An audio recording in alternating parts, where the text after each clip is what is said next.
A divided Federal Reserve cut interest rates for the third straight meeting. Officials also kept their prediction of a single cut in 2026 unchanged.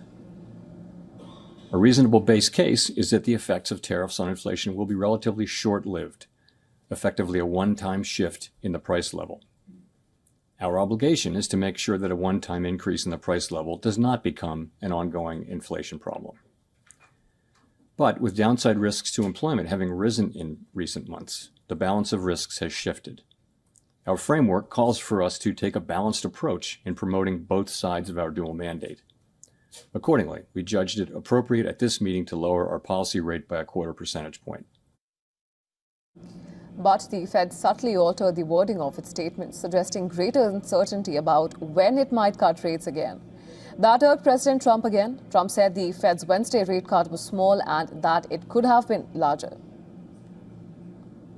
We should be able to do a lot better than 3 and 4. We're scheduled to be at 4%, which is pretty amazing because we have a deadhead Fed hair. I mean, this guy, the head of the Federal Reserve is a stiff. And, you fight that. It's amazing. We fight that, and yet interest rates are going down, except with him, not too much. He did a rather, I would say, a rather small number that could have been double, at least double. And that's the other thing. I think the rates for the United States are always the lowest in the world, because without us, there is no world. Without this economy, there's no world. 9 out of 12 policymakers supported the decision to lower rates. Policymakers were divided on which threat to the U.S. economy is more serious, the slowing job market or persistent inflation.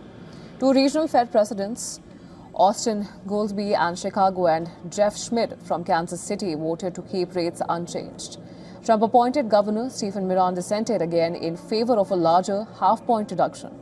Fed members remained deeply divided on the rate outlook for 2026 as well. 7 officials indicated that they favored holding rates steady for all of 2026, while 8 signaled support for at least 2 more cuts.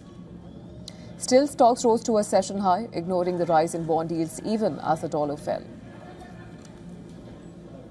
So a number of things are driving what's happening in the forecast. And I would say if you look broadly at outside forecasts, you do see a pickup in growth in many of those now too. So it is it's partly that consumer spending has held up. It's been resilient, and it to another degree it is that AI spending on data centers and related to AI has been holding up business investment. So overall, the baseline expectation for next year is, at least at the Fed, and I think with outside forecasters too, is a pickup in growth from today's relatively low level of 1.7%. Fed boss Jerome Powell said that there is a lot of uncertainty and it's not like the normal situation where everyone agrees. While Powell said that upcoming economic releases are important, he cautioned some data may be distorted due to the record-long shutdown. He also warned that risks to inflation are tilted to the upside, with the Fed overshooting inflation targets mostly due to Trump's tariffs. With Powell's term ending in May, Trump said that he has decided on the next Fed chair. Jeff Schultz, head of economic and market strategy at ClearBridge Investments, said that the Fed's 1 rate cut outlook continues to be at odds with pre-meeting futures market pricing of 2 rate cuts in 2026. He added that while we agree with the Fed that the need for further monetary support is limited, we caution investors to put less weight than normal on the dot since a new Fed chair will be at the helm starting in May.